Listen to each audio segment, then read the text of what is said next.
ولا تحزنوا وأنتم الأعلون إن كنتم مؤمنين. صدق الله العظيم. Esteemed scholars, beloved brothers, the issue in Gaza continues to remain an issue of concern for the Ummah as a whole. Even though in recent days there has been an agreement, a deal, a ceasefire, the reality we all know is that this brings a bit of a pause. This may bring the genocide of the last 2 years to some degree of a halt. And even that, there's no guarantee. On any flimsy pretext, the attacks could commence again. But even if they were to not, this deal does not resolve 8 decades of occupation. It doesn't resolve the issue of Palestinian independence, sovereignty. It doesn't eliminate the issue of Israel being an apartheid state, of outside interference by the superpowers, by the prevailing of might is right. And once again, it brings us to a position of reflection. I've been saying quite often in the last 2 years that how is it for the better part of 2 years that 2 billion Muslims could not rescue 2 million people who were suffering genocide? In many ways, we expressed our anger, our frustration, our dissatisfaction. In a variety of ways, we resorted to activism. But the reality is, for 2 years, 2 billion of us could not come to the rescue of 2 million. Why? There is many reasons that one could give and discuss and engage on. I want to focus on 2. 2 reasons why I think we find ourselves in such a pitiable situation. I'm using Gaza as an example, but the incapacity of the Ummah goes beyond Gaza. Whether it's Kashmir, whether it's the plight of the Rohingya, whether it's the plight of the Uyghur Muslims, we know the condition that we find ourselves in. And often the question will arise in our own minds and in our own discussion and interaction, why? So there's 2 aspects that I want to focus on in terms of the why. The first is lack of taqwa, and the other is lack of unity. Now, if we unpack the first one, at times people, when they just hear you say lack of taqwa, they feel, there again, they're looking for a spiritual solution to a political problem or to a military difficulty and hardship.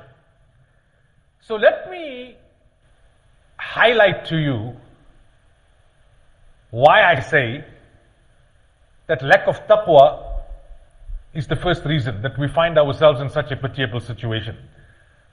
The principle that Islam has taught us, which is enshrined in our deen, is that the help of Allah comes proportionate to your level of obedience to Allah. So taqwa means the state of our relationship as an ummah with Allah.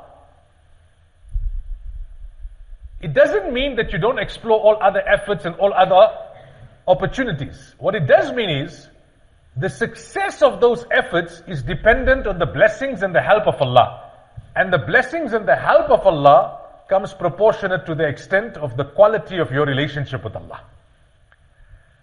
So, there's one thing that we are good at as ummatis, and that is criticizing others.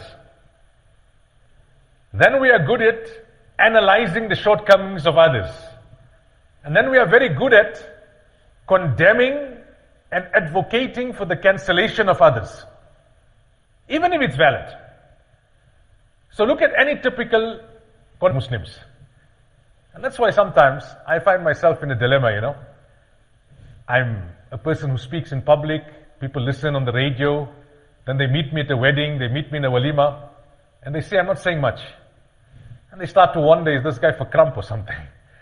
But sometimes, you just had a long week. You can't talk all the time, every time. And other times, it's the level of discourse is so low, you don't feel any benefit in contributing to what is being said already. Because all that is being said is regurgitating the obvious. So, I give an example. If we're sitting at a wedding table or a walima table or outside a masjid and you're having a discussion, people are saying, oh, the Arab leaders have sold us out. What is for me there to add? Besides to nod my head and say, yes, they have. I don't disagree. But there's nothing really for me to add. You're regurgitating the obvious. Oh, we're so disunited. Of course we are. So what is there for anyone to add? What's the value of that discussion? That's the point I'm making. Is it a solution-orientated discussion? Is it a futuristic discussion? Or is it just an expression of disappointment, anger, frustration, regret? So we criticize others. Fine, the criticism is valid. I'm not giving them a free pass. Indeed, they betrayed the Ummah. Indeed, they are complicit as the immediate neighbors of the people of Gaza. Then we analyze. You see, this is what needs to happen. That is what needs to happen. This one needs to do that. That one needs to do that. Okay.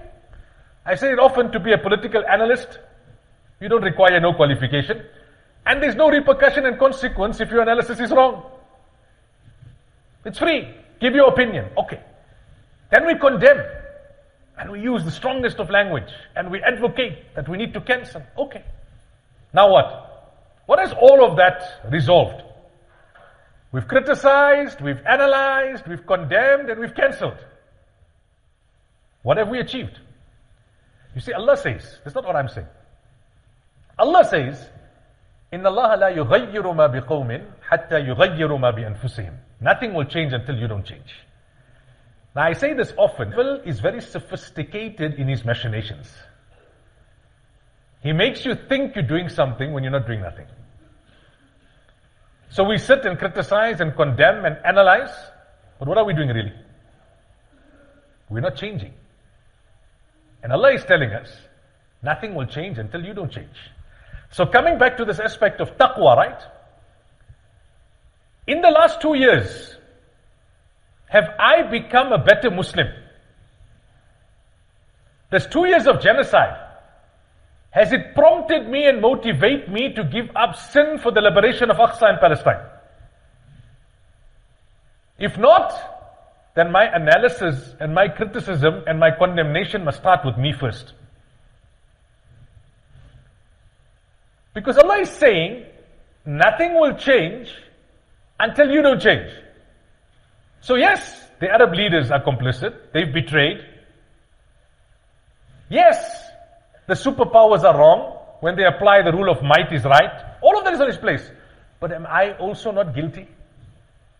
That I have a part to play. Allah says change, so that change can prevail. What is within my control is what I must do. What is out of my control, that is a different matter. Have I done what is within my control? Has the last 2 years made me a better servant of Allah? Have I given up sin for the people of Palestine? If not, then this is where I need to start.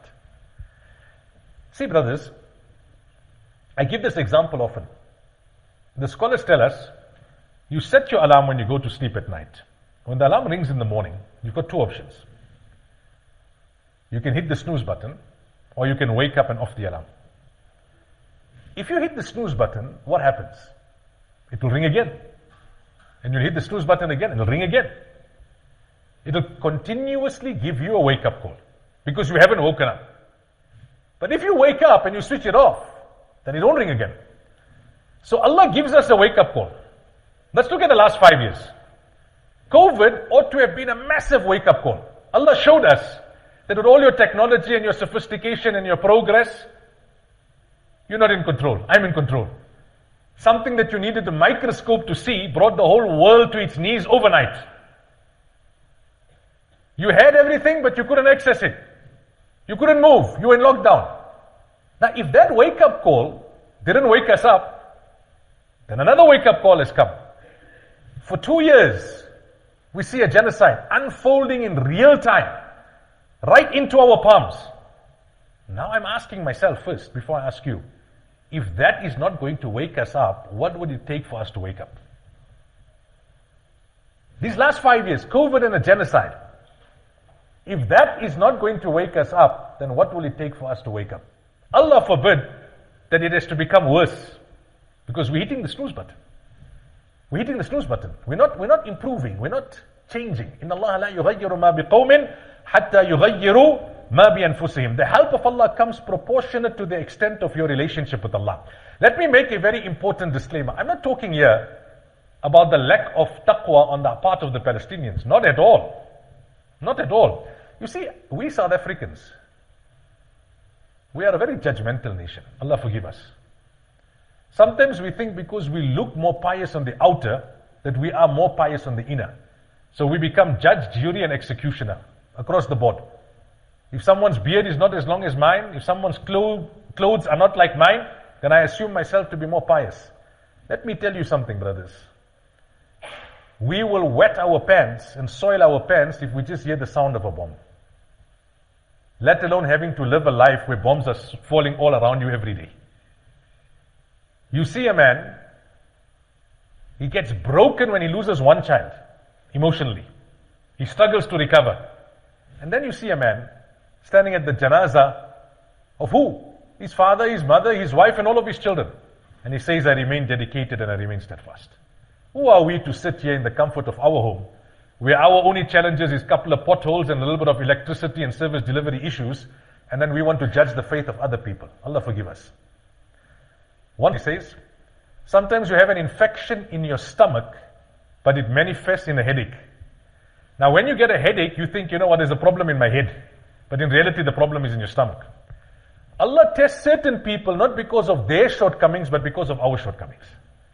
Why does Allah test them and not us? Allah knows best, but perhaps because Allah knows they can withstand the test. We can't. We can't. And that's why the one dua we make is, oh Allah, don't test us like how you've been testing them, because we can't pass this test.